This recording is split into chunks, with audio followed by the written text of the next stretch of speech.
Hey man, how's it going? Oh, long time no see. Not too bad. Yeah, Weather's getting a little kidding. warmer. I don't have to be out in Still a nice cold, but cold yeah, garage making stuff for my dad's business. sure. So Yeah, it's been a crazy, well, not really crazy, but it has been colder. You're right, it has been nicer, but yeah, uh, no, it's been the crazy how long last it's been since you and I yeah, have the done last time this, you and right? I Yeah, it's been a did this while, was October 15th. So it's been something almost like two that. months.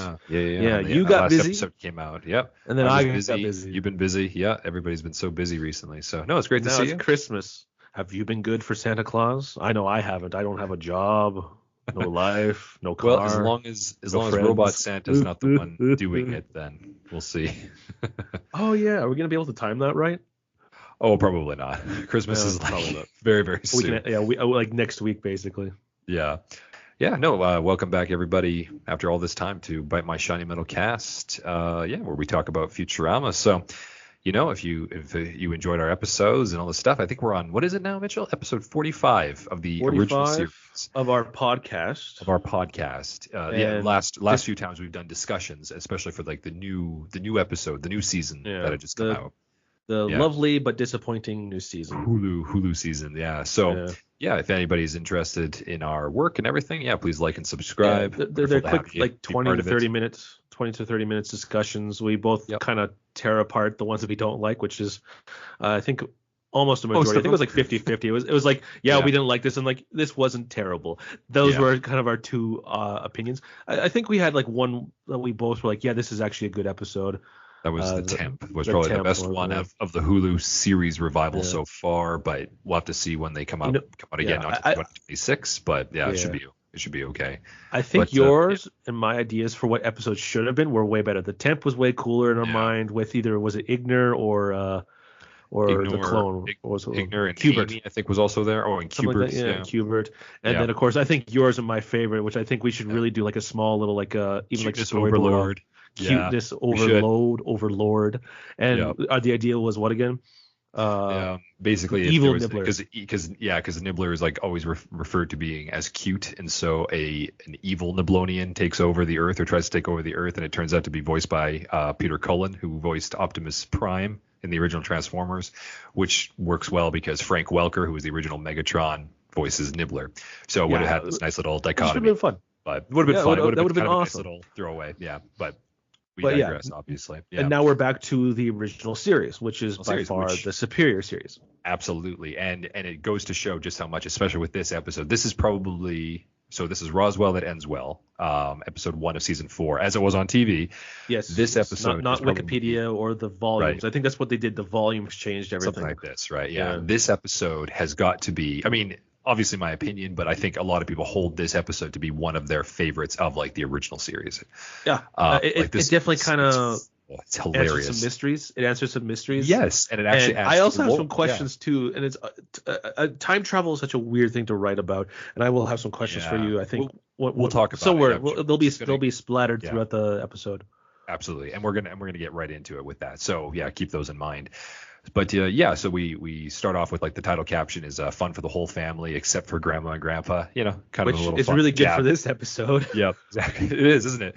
So we open up on so it's the Planet Express crew. Some of them they're all going to go see a supernova.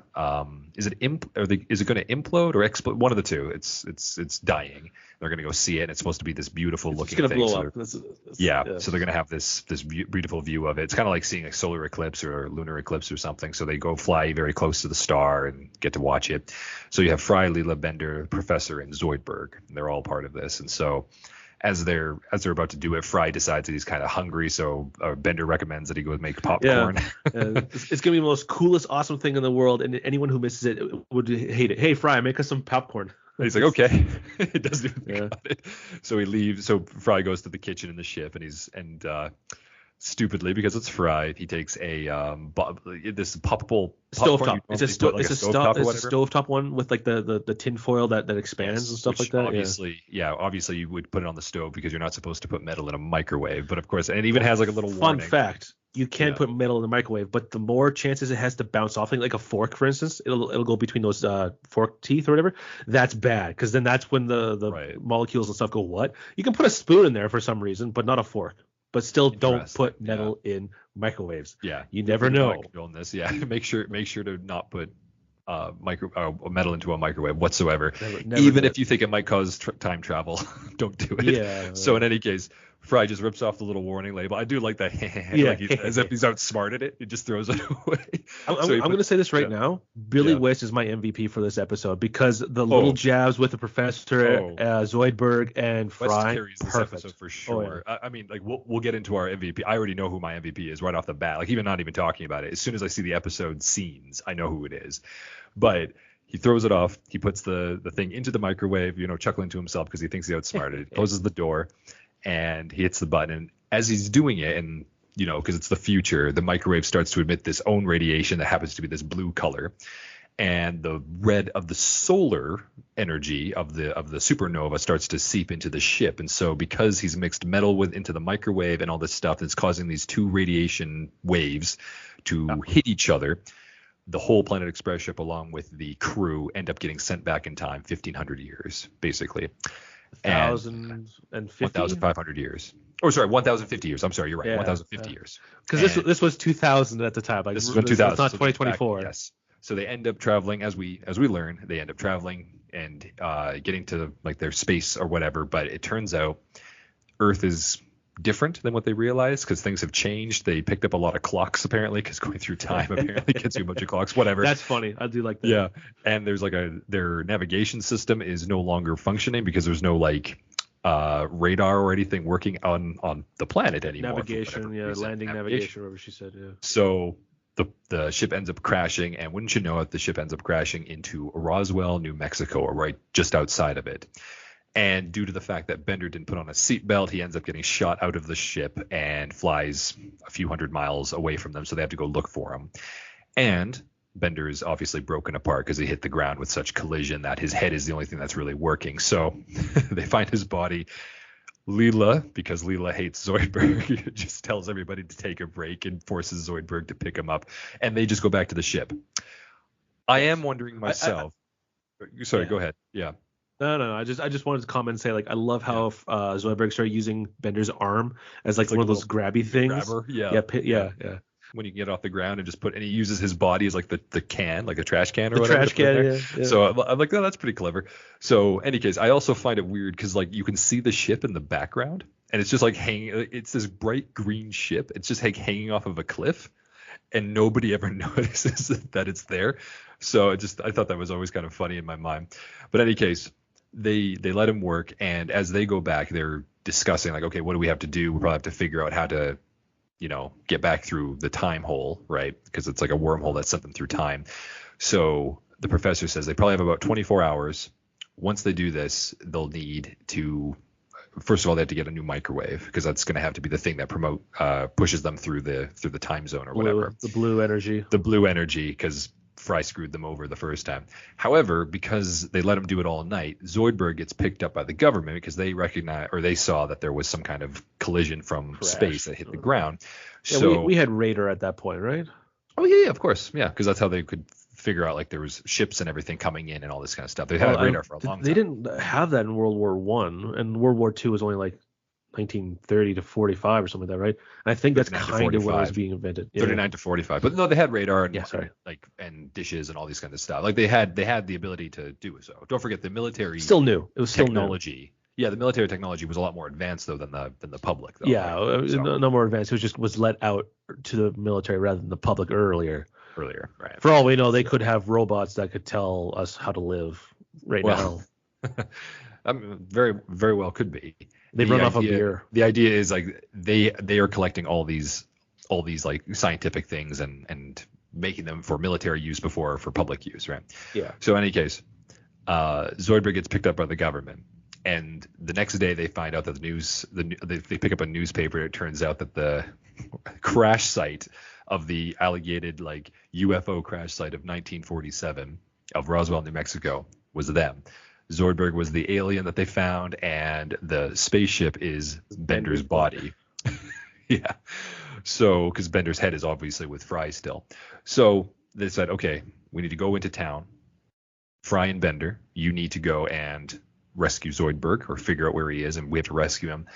Leela and the professor are going to go and try and get a microwave. And so they're going to go try and buy one off like a shop or something.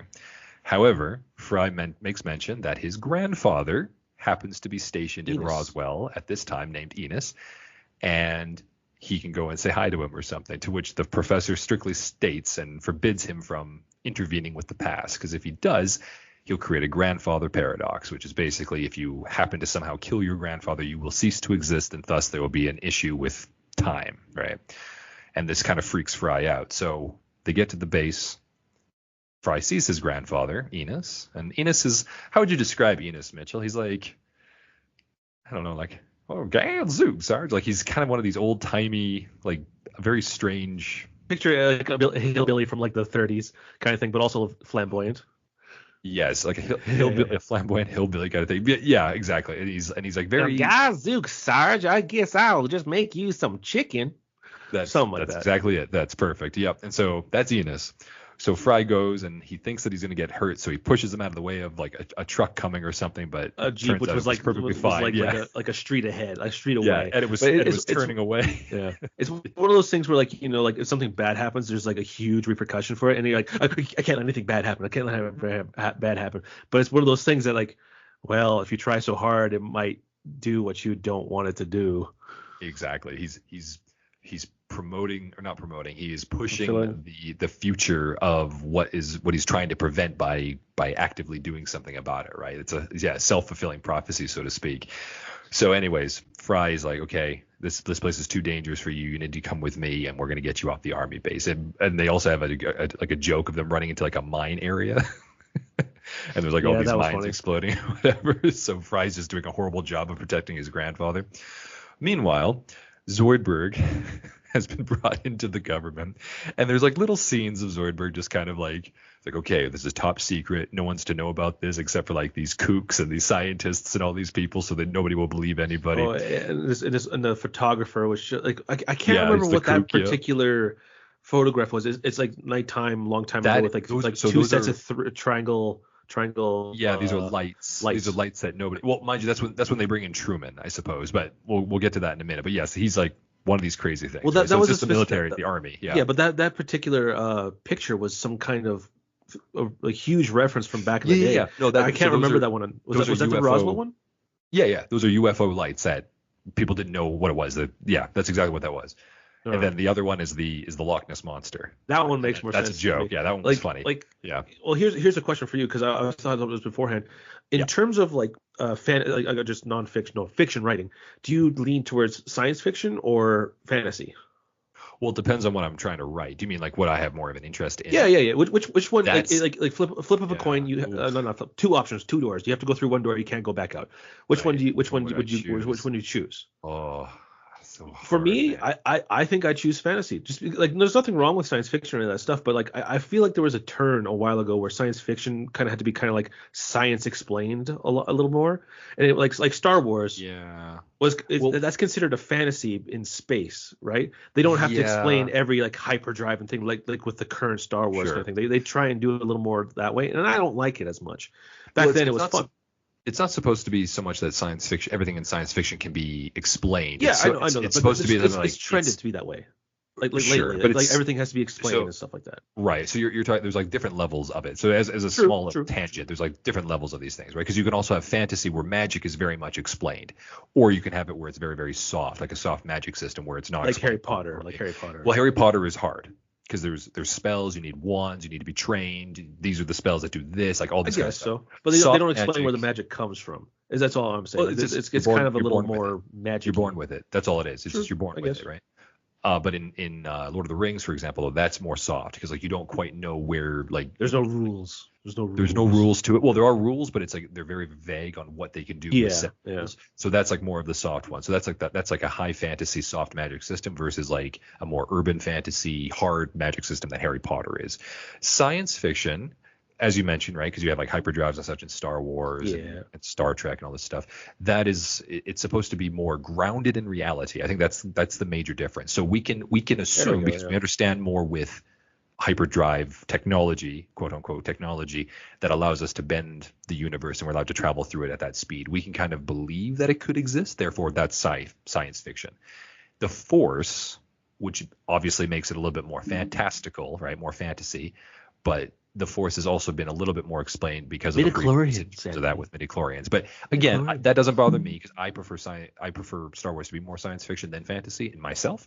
But that's not really an issue. If I had to choose between the two, I would probably choose sci-fi because I think there's more sci-fi elements that I enjoy more than fantasy elements. But I love both. I mean, Futurama in itself is also very much science fiction, yeah. right?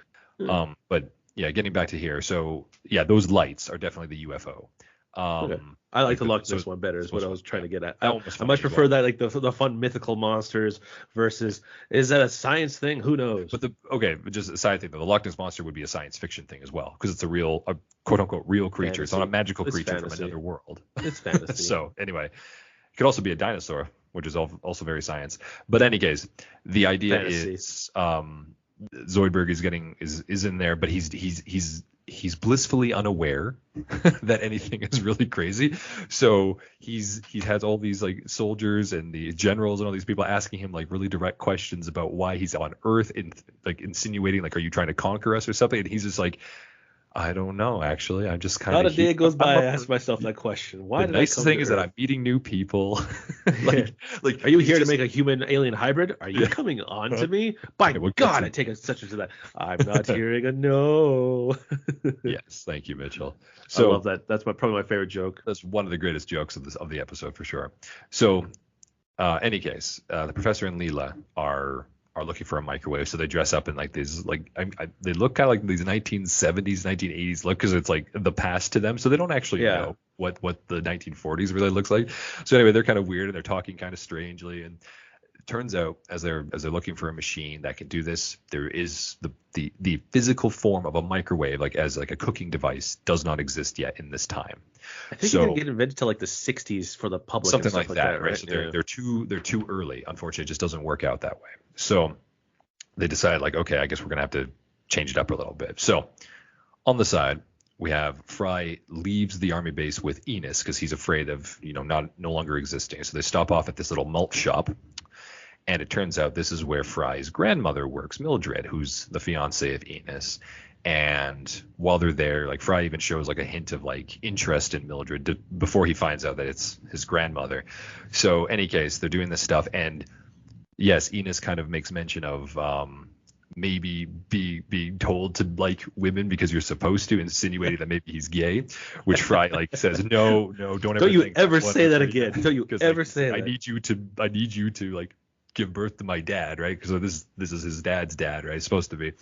Yeah. So I got confused because I looked at some comments on Reddit and stuff like that, and someone asked, "Well, who is the grandmother he slept with? Is his mom or dad?" I don't know why, but there was like two arguments that were like, "Oh, is this one? Is that one? She has red hair, he doesn't," kind of thing. He yells. It got me confused. I know. After watching this episode, it's clearly his father's father, right? Or his father's mother. Right there, Dad. Yeah, he's like, hold on, Dad. Yeah, it's just a very weird, like it was one of those like things like, is that true? No, it can't be. It's totally his dad. But I don't know now that I have to watch the episode. Right. So it's just Well, first Enos Fry, because I think Fry is mentioned in his name, and also he yells at his grandfather's junk, like, hang on there, Dad, right? So obviously it must be his dad's dad in this context, right? So in any case, something happens that freaks Fry out, so he gets them out of there and leaves Mildred kind of sad because she was going to bring them food, and Fry drives his grandfather a pie with a fried egg on top. Now depending on the pie, that could be good. Sure. So Fry drives them all the way out to the middle of nowhere, and there's this lone cabin, and he puts Enos in there, and gives him like a calendar to occupy himself or whatever, and locks him in there. This pin-up calendar. Yeah, it's a pin-up calendar with that, which Enos looks at the next page, and it's this guy in a cowboy hat who's shirtless, and then Fry just slowly puts his hand down back to them. I love that. I love that. Yeah. So anyway, he locks them in the building, and he and Bender get into the Jeep, and they're driving off again. But unbeknownst to them, it's unfortunately a nuclear test site. So Fry gets his grandfather killed by an explosion that they were testing. However, wouldn't you know it, Fry doesn't disappear. So something has changed within the timeline. To his knowledge, something is very, very off about this whole thing. Okay, now, do you want to hear my conspiracy theory about this, or just a thought about this? Sure, please. Okay, so time travel is such a weird thing to talk about and stuff like that, right? Like it's one of those things. If you go back in the past and kill your father, will you ever be born, right? Right. Well, here's a But then thought. if you don't do it, but then you would still exist to go back and kill your grandfather, but then you kill your grandfather, not exist to kill your grandfather. But Yeah, it's it's a a really weird paradox. question. Yeah. Now here's the thing though. So Mhm. we'll say there's no paradox in this case, whatever, right? So say that actually Fry grew up knowing like his grandfather died before he was born, stuff like that. But there's probably still pictures of her and him and his and Grandma Mildred together, right? So say that actually happened. They had Yancey Senior, then Yancey Yeah. had Fry, but Fry went back in time and killed his grandfather, but still somehow was able to have his father as a son. I would like to think that that's like a weird thing. Like time travel is such a weird thing to talk about. Like if you go back in Mhm. time and do something, does it change the future? But also, it's one of Right. those things. If you go back in time, is it an alternate timeline that you change, but still has the same Yeah. consequences? Well, so this is the situation with this episode and with Futurama as a whole. Futurama's time travel device or devices in the narrative is that they are very much a linear time travel Yeah, yeah. timeline esque thing. They're not cyclical. They're not parallel. They're not any of these things because everything that we see up until like a certain episode, everything that we see always has it. That was the way it was supposed to always have Yeah, been, exactly. Yeah, right? yeah, exactly. So Fry had always been his own Own grandfather. grandfather. I That don't know. was a I time just loop. think it could be one of Well, those things where like it but was happened that way, but then he yeah, changed it, but it still happened that way. sure. And I mean, it could be, but I would say there's I argue that they're pretty straightforward with their time travel in most cases. Like I said, there's episodes in the Most. future that kind of weirdly do something different. But even in like Yeah. in the most recent season, right? Like even with the Hulu revival, and they do like what you did next Christmas, they The still last play season, with not current. what. Sure. Oh, right, because it's not right. Okay. Anyways, with Yeah. the first Hulu Part one. season, quote unquote, the Santa Claus one. It turns out it's the professor's fault that the Santa is evil, right? Because he's the one that went back in time and changed it because that's the reason he thought it was evil in the first place, thus making the reason that he was evil, right? Yeah, Now, exactly. Like this is it's a little confusing, but like it but works it's on still paper. well, but it's linear. It's linear. Like it doesn't change anything in the past. It's the reason why the past exists the way it does. So that's why the time travel thing exists in that situation. And it's the same thing with this episode. Everything that happens in this episode must have already happened in order for the events of Futurama to happen, which we'll talk about because this also is the reason Fry is the way he is, which we kind of learn Yeah. about later, right? So on the sideline as well. So we're going back to Zoidberg. They do this test where, of course, Zoidberg is getting like, okay, we're going to see what he eats and everything. They do this hilarious little callback with Independence Day or whatever. Yeah, and he's like Yeah, eating all the Independence Day. food. Yeah. And the general's like, okay, we got to call the president, and this is President Harry Truman. So they bring him in, played wonderfully by Maurice LaMarche, really good. And that's where he does his little thing, like, okay, only the scientists, the generals, and this kook reporter that nobody will believe, and that's where he takes a picture of him, and it's the lights. And then even the newspaper says like, oh, this reporter took a picture of Truman again. So Yeah. it's always the same picture. It's like these three lights. So Truman interrogates Zoidberg, and we have that line that you mentioned earlier, Mitchell, with him I'm like not coming hearing on a to him or whatever. no. And it is wonderful. It is one of those things. And so they decide, okay, you know what? If you're not going to talk, we're going to do this an old-fashioned way, and this is going to be a good old-fashioned alien autopsy or something, implying that maybe they've done this Hooray! before. And and so Zoidberg seems quite okay with it. So Leela and the professor end up at Mildred's malt shop, and again, they have no idea what's going on. I think the professor orders like a bunch of like these weird, like I just remember Soylent Green, Soylent well, Blue, that and was before Soylent she's like, no, this Coleslaw. is like the 20th century. You have to order what they would eat, and so he's like, oh, I'll have like a Right. chunk of Croque meat and like all this, monsieur. yeah, Yeah, a all leg this of random lamb food. and Right, a gallon of and a horn of mead. yeah, and she's like, I just Croque have monsieur. I don't injection know or if something. that's. Yeah. I feel like all those were different centuries. Well, they kind are. of thing. That's the point. Like it's so mixed up that they're just like, okay, we'll order one of all these things. And then she just says, okay, 2 chili dogs, and then she goes and gets them their food. So anyway, Leela's heartbroken because they probably won't leave, and they have to deal with this until Fry shows up, and he says like, oh yeah, I killed my grandfather. To which the professor's like, but that's impossible. What? How are you still alive? And he's like, oh, don't know, but that's just the way it is. Any case, Leela discovers that there is actually a way that they can get home is if they have the microwave dish, which happens to be in the distance on another building. But the professor still states, no, you cannot change the timeline. If you do that, there's going to be horrible consequences. So at that point, Mildred gets a phone call at the restaurant and saying that Enos had been blown up because he's her next of kin or whatever, her fiance. So they're going to let her know. But they also let her know that the explosion went off with no problems. Without a hitch. Yeah, and so she does not take solace in that, unfortunately. But it did go very well. So Fry goes over to console her, and she suggests that he walks her home. He does so. How far is it? To be a nice guy, I guess. And they decide to do, all this kind of stuff. So at Mildred's, she's all sad and, basically very vulnerable. To which then she comes on to Fry, and Fry at first is like, nope, this is not going to happen. Whatever the case, like there's no way. But he then kind of pieces together like, wait, no, maybe she can't be my grandmother because I'm still alive and Enos is dead. So he lets his feelings or whatever take over, and they end up sleeping together. Yeah. So the next morning, the other three, Bender, Leela, and Professor, find them. Somehow they knew where she also lived. I guess they followed them home. I don't actually know. Whatever. I will say it's a small little military town, right? So it's probably like.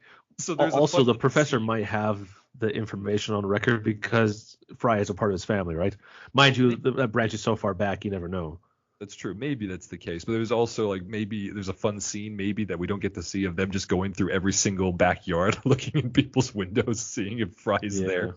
But in any case, they go there and they're all disgusted, and Fry's like, "Oh, it's okay. She can't be my grandmother." And it turns out, no, absolutely, she is your grandmother. I'm sorry there, dearie. Could you please speak up? I'm a little hard of hearing. And it has like the ear horn. The ear horn thing. And I guess that's to demonstrate that I guess she is his grandmother because like she's still very young. I don't know why she's acting like an old woman, but whatever the case. It's just to show him that is his actual grandmother because she used the ear trumpet. That's what it was. The ear trumpet and stuff like that. And like what was also did she say like would you like a cookie or something? I can't remember. Like a cookie, dearie, or a cup of tea, or whatever. She's like pouring a cup of tea. And then basically, like your typical grandmother things that you would say, like grandmother like cookies and stuff like that, which I got from my grandmother too, like the cookies and stuff. Great baker, my grandma. Sure.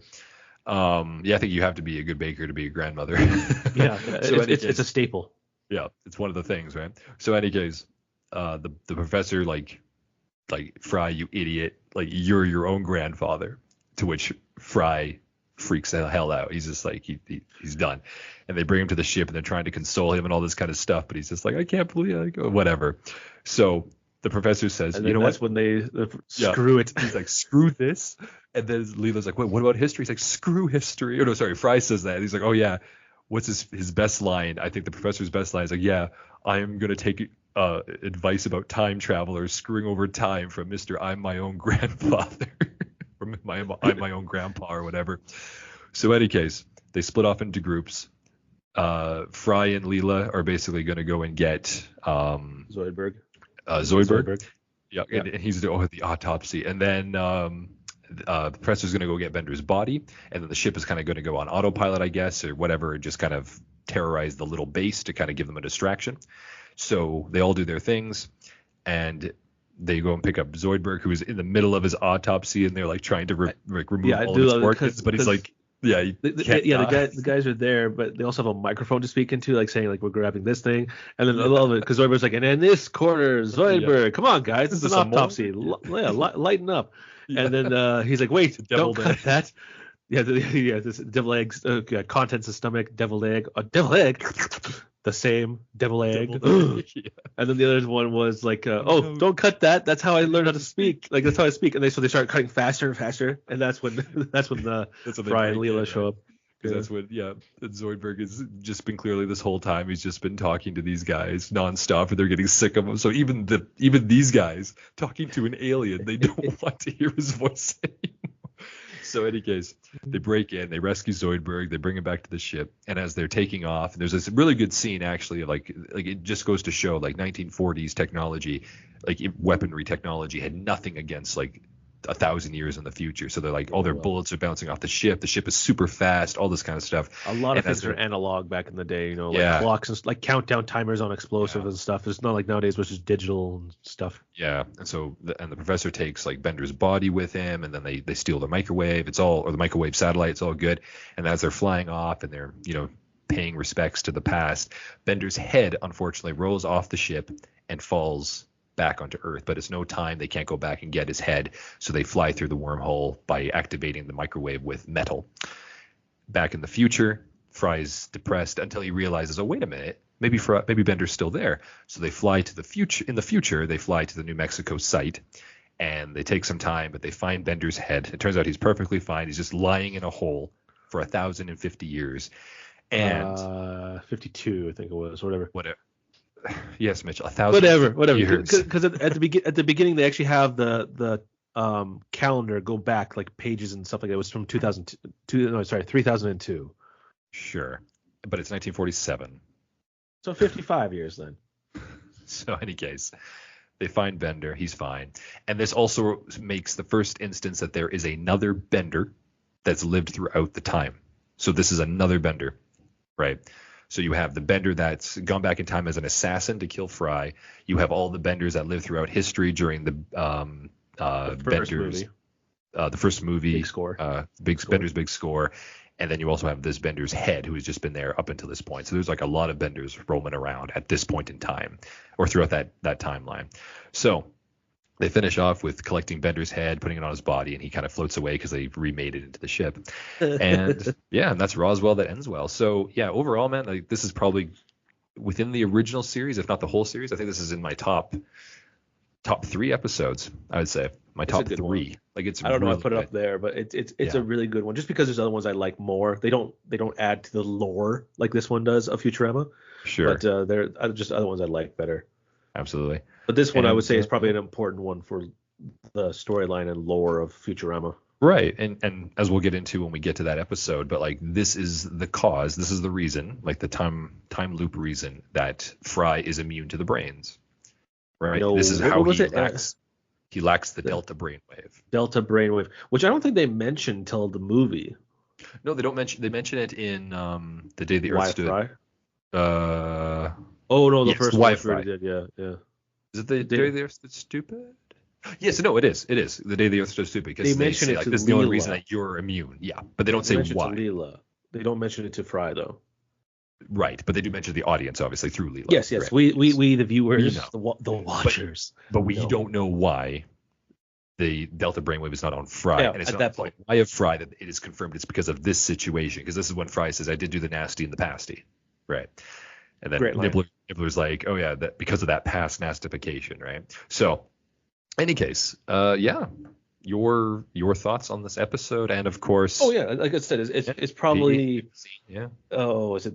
It's definitely top 2. I don't know which one is more important, the Why Fry or this one, of the importance of Fry, the lore of Futurama and stuff like that. Why Fry is so important. Mm-hmm. So like I said, it's a very important episode for sure. If this one wasn't in there, then we kind of would be like, well, why is Fry so important? Well, we know why, kind of thing, right? And we even I don't know. There's just a few. Like, I have a whole lot of things too, because I think you and I had an idea for what they could do for other things and stuff like that. But the brains can't scan him, right?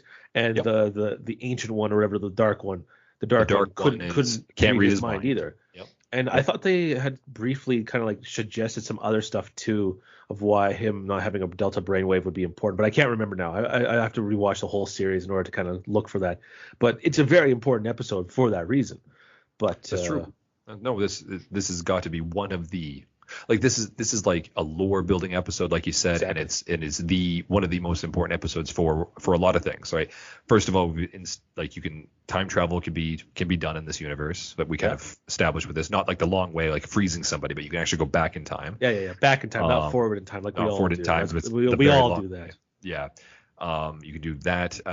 There's like the Bender's head, which is like throughout the whole history. So like this kind of foreshadows the idea of like Benders can be like long lasting, and like that robot can be alive for a very long time. Yeah, that was confusing. Because like he would run out of power and stuff like that. Yeah. And then the whole thing about, so this is Roswell, also interesting as well. So Fry impregnates Mildred. Yancey Sr., his dad, is also his son because he's his own grandfather. But that would stand to reason that because Enos is because doesn't Yancey Sr. in the episode with the Luck of the Fryrish, doesn't he say something like your name is Yancey, just like me, my name, and my father or something? Doesn't he change it? He might have But said grandfather, but I don't he know. may have said grandfather, Well, but there's my reasoning for like yes, like, the thing happened, and then Fry went back in time and changed it, but it still happened. Yeah. So again, yeah, it was like again, it's continuity, and usually Futurama is pretty damn good at it, good at at least it. the original series and the Comedy Central. But Yeah. I don't know. Here's my because this has never been explained. This is never admitted to it. Head Head canon of it. My thought might be the fact that maybe because Mildred is kind of because in that time if you you slept with someone and then you got pregnant and then you weren't married or anything, that's a bit of a no-no, right? It's a very taboo thing at that, especially at that time in the United States. Oh yeah. She could have said, "Oh no, I did get married afterwards, and the son." This Yancey Jr. or whatever, or Yancey the second or whatever his name was in that time. Maybe she said the father was a guy named Yancey, and maybe that was that's the Yancey family tree that our Or Yancey. it could have been her brother. It It could have been her brother, and he didn't have any offspring, so they just named him Yancey Jr. Yeah, but he does. I think he does say my father and my father's we'd father. Have to pay again. That's a lore thing that we'd have to check into, kind of thing, Sure, right? Like sure. generally, like we've mentioned, the continuity is pretty good, but there's obviously things that'll squeak through like that. But that's still that's a name thing that's pretty important. So I don't know. Yeah. But any case, your favorite scene, favorite Oh MVP, God, all that fun stuff, favorite joke. I mean, okay, can I go first? Can I go first? Yes, of course. So I'm not taking from you. My MVP is Zoidberg. It's Zoidberg. He's Everything really about awesome, Zoidberg yes. in this episode is the most hilarious thing. Like everything that he does in this episode is funny, especially with the government when they ask him like, okay, you got to move along now. He's like, what are you doing here? He's like, oh, move along, officer. He's like, okay, what the general actually means, like, because he just doesn't get it. And then even when they have him eating all the food, he's like, oh, I wish I brought my wallet and like all this stuff. A buffet. Oh, but I didn't bring my wallet. It's free. And then the whole thing with Harry Truman saying like, you're here to make some kind of human alien hybrid species. Like, are you coming on to me? Like, that is hilarious. And even at the end, it's gold. Yeah, and even at the end, he's like, "Oh, there we go. I'm good as news." He taped up his chest, and then Leela has like that little organ or whatever. And he's like, "Oh, I need that," and he like pretends to die. He's like, "Gotcha," right? Yeah.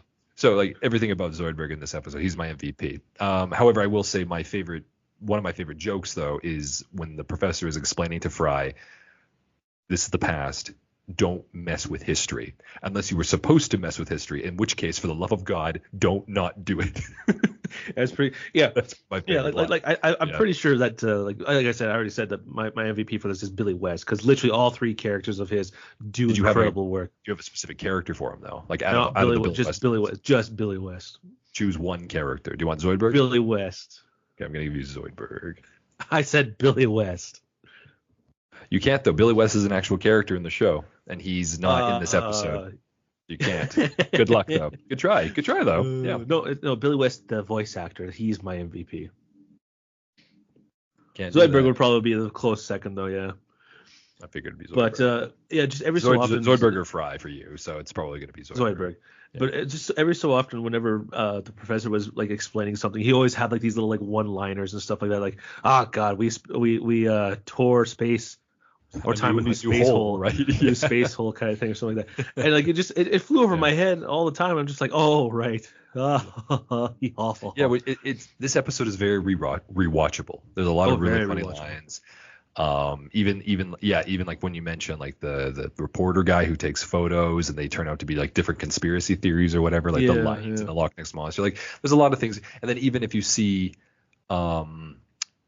even like the newspaper that says like, oh, this guy took a picture of Harry Truman again, like this is like it's funny. Bender also had one to like, look at today's newspaper, the gymnasium will be finished soon. What a load of crap. No, not that, this. That's my ass. Right. Yeah, there's a lot of great jokes in this one, but overall Roswell That Ends Well, wonderful episode. And I guess that finishes up. Anything else to add? No, just this was a really good episode, and it's this is a solid great start. episode. Great start to the fourth season. Absolutely, absolutely. And wouldn't you know it, Mitchell? I actually double checked it just in case, but next week or the next time Oh, should be next next week episode. Yeah. is going to be episode 2, A Tale of Two Santas. We are So actually going to make it it for does line up. Christmas. It Awesome. does line up. So we'll see everybody for that as well. And yes, as I said before, please like and subscribe. It would be wonderful to have you join us. And yeah, have a great rest of your day. Thanks, Mitchell, for joining me. Take it easy. Yeah. Thank you. Toodaloo. Toodaloo.